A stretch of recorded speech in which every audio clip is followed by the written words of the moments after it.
Madhubala, the eternal beauty, survived a blast in Mumbai. Mumtaz Jahan Dehelvi, who later became Madhubala, had come with her father Ataullah Khan to Mumbai in search of film work. No one knew a blast was waiting for her, which could claim lives and would destroy homes. Madhubala was staying near the Mumbai dock with her family.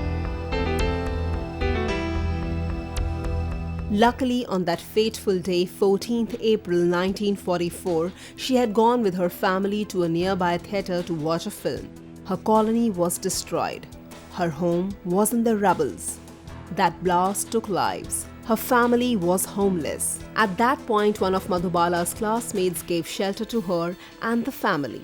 Madhubala finally got a chance in the films as a heroine at the age of 14. Irony of life is that she survived the blast, but lost her life at the age of 36 due to an ailing heart.